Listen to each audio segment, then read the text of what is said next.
Hello and welcome to Down to Earth with Terry Virts, where we talk about what matters down here on planet Earth. Today I'm doing something very unusual, a little bit special, and I'll have to have a spoiler alert for those of you who are fans of House of the Dragon, because I'm going to analyze the final episode, season 1, episode 10, the Black Queen episode. I'm going to analyze that final scene of the big dragon air-to-air combat. So you're going to get spoilers if you love that show. So be warned. And also, if you love this podcast, please subscribe to the podcast and to the YouTube channel and give us a rating. So I was watching that final scene where the two dragons are fighting each other, and I really started to think about it from my old fighter pilot and test pilot and astronaut perspective. Like, how realistic is this? So let's break it down. So there's a big dragon and a small dragon. The small dragon is called Arax, and he's piloted by Lucerys, who also goes by Luke. And this poor teenager is sent on a diplomatic mission by his mother, the queen, to this place called Storm's End, which is appropriate. We'll get to that. And he's on this dragon going to do this mission. And then when he leaves, something big happens. So let's talk about the dragon first. How big is this dragon? So I took a bunch of screenshots and I looked at the size of this teenager and I compared different angles. And I also looked at a Komodo dragon and I tried to scale that lizard that we have here on Earth today back to Game of Thrones times, if you will. And I came up with the following, and I added 15% to the body mass for the wing mass. I figured dragons probably have heavy wings. And I came up with 905 pounds as the weight of Arax. And I came up with 45 feet as the length, or about 13 and a half meters. And the wingspan is 135 feet or 39 meters. So that's what I came up with, 900 pounds, 45 feet long, 135 feet wide. So it's about as long as an F-16 from tip to tail, but it's almost as wide as a 737 or Airbus 320. So a smaller size airliner, to put it in context. But let's get down to the flying. I wanted to figure out how fast these things are flying at. And I used something called the lift equation, which is the lift, or the force that the wings generate, is equal to the coefficient of lift, which I use the bird coefficient of 0.6, times the density of the air, sea level, since there's ocean right there, I assumed, times the velocity squared, times the surface area of the wings. So calculating all of that stuff, I came up with about 25 miles an hour. Arax should be able to take off at 25 miles an hour, which is good because he's normally taking off from a wall or something like that. He doesn't have a long runway to get going really fast. So that's pretty slow. The difference between takeoff speed and once you're up and away is usually about 3 times, 4 times. Once an airplane's up and away, it's flying about 3 or 4 times faster than takeoff speed. So if it's 25 miles an hour at takeoff, he's going 75 miles an hour, maybe up to 100 miles an hour when he's just flying along. And that comes into play. I was watching, there's this one scene where his hair is just barely fluffing, and that's kind of ridiculous. You're going 75 miles an hour. Stick your head out the window the next time you're driving down the highway at max speed. Your hair is going to be sticking straight back. Or when you see guys parachuting, you know, their hair is straight back. So that was one kind of inaccuracy thing. The other thing is how much force is on this pilot, right? So Luke is sitting there on Arax. He doesn't have a seatbelt. He's just sitting there holding on. I did the surface area of his body times 1/2 rho v squared of the dynamic pressure. And I came up with about 65 pounds of force. So that's a lot of force pushing on him to not have a seatbelt or not have some kind of, fighter pilot harness on. It's like he's doing a continuous, serious crunch just to stay upright in all that wind. Plus he would need some goggles. I mean, that's a lot of wind going in your eyes. Another thing to talk about is the shape of the wings on the dragon, which is really cool. They're kind of like diamonds. They're out on these long wing at the end of these bones, shaped like a diamond, which is cool, but it means that all the weight is getting supported at the end of the wings on the end of this long moment arm. And next time you get in an airliner, look out the window at the wing. The fat, or the long part of the wing, is right next to the airplane, and the skinny part of the wing is way out at the end of the wingtip, which means that most of the force is right in close to the airplane. not way out at the end. And if you think about it, if you pick up your kid or something like that, you pick him up right here, you don't pick him up at the end of his arms. And so those dragons are going to need to have some strong bones to support all that weight at the end of that moment arm. And that's going to be like lugging around a steel beam in their wings, which isn't great for design, but it looks really cool. But once they're up and away, they get into this dogfight, and we'll talk about that. Just like in Top Gun or, dogfighting in the Air Force, we call it a BFM. In a fighter jet, in an F-16 or modern day fighter jets, they're normally doing air-to-air combat anywhere between, say, 200 and 500 knots, and they go up to 9 Gs. And so the pilot is just smashed down. That would not be good for either ARAX or Luceris.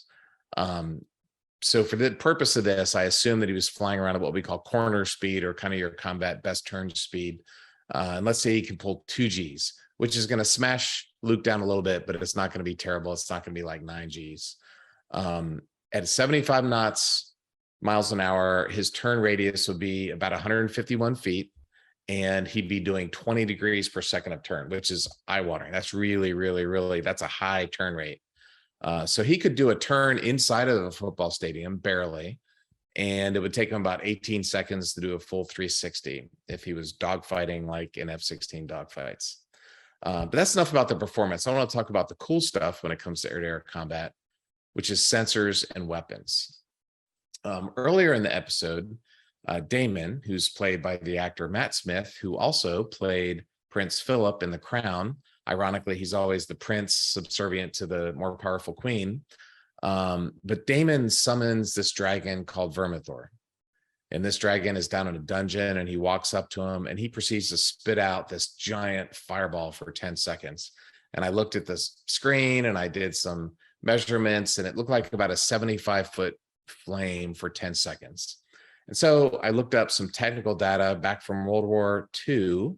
The US Army had the M1A1 flamethrower that we used at Normandy and also in the Pacific. And I looked at the fuel that it had. It was a combination of nitrogen and napalm, assuming that and each one of those bursts for 75 feet would be about 30 pounds of fuel. So assuming the dragon wants 10 bursts of fire, he would need an extra 300 pounds just to carry the fuel for this flame throwing thing that he has. So that's going to decrease his performance, his top speed, his turning.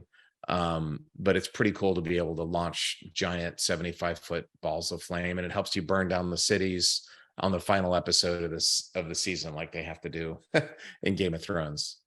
Let's talk about the weather. The name of the place where he goes is called Storm's End, which is appropriately named because as soon as they take off, they are in a terrible thunderstorm. And as I'm watching this, I'm thinking, that guy's going to get hit by lightning. There's no way he doesn't get hit by lightning, but he doesn't get hit by lightning. And when you're the writer of a script, that's great because you can not write in getting hit by lightning, but in real life, he would have gotten hit. And if you ever look at, thunderstorms in general, there's just no reason to go through them. The one thing I learned in the Air Force is don't fly through thunderstorms. There's hail, there's rain. Flying around at 75 miles an hour with rain hitting you is like having screwdrivers jab into your skin. They don't show that. Having hail hit you is like somebody hitting golf balls at you. And so you would definitely need some goggles. So the Luke does not have that as he's riding this dragon.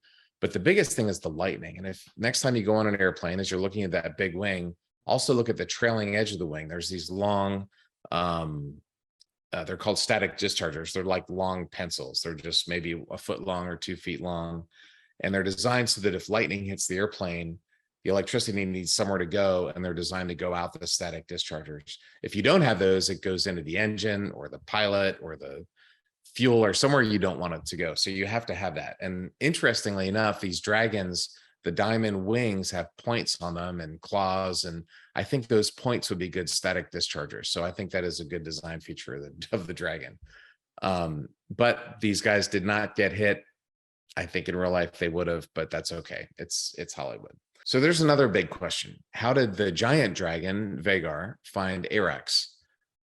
Amend is the guy that's driving this big dragon. He's the guy with one sapphire eye. He only has one normal eye. He has a sapphire eye, which is kind of cool.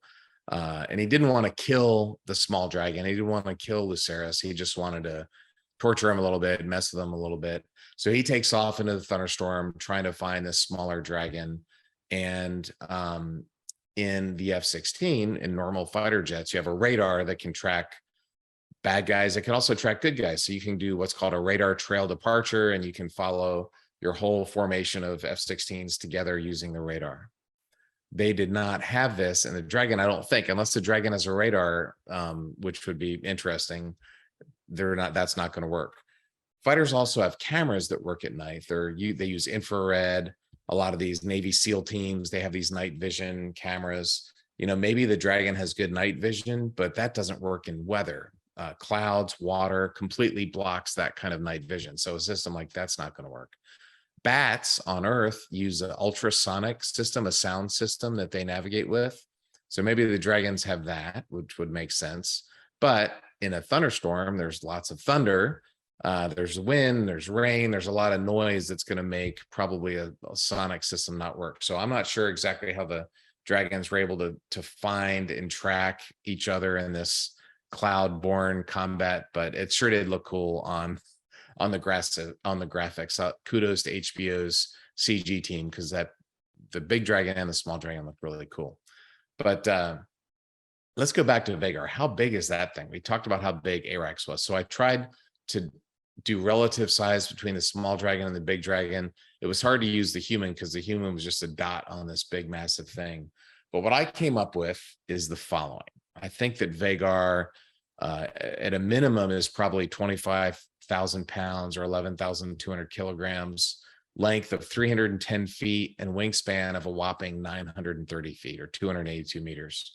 If an airplane were that size, it would be up to millions of pounds. It would be huge.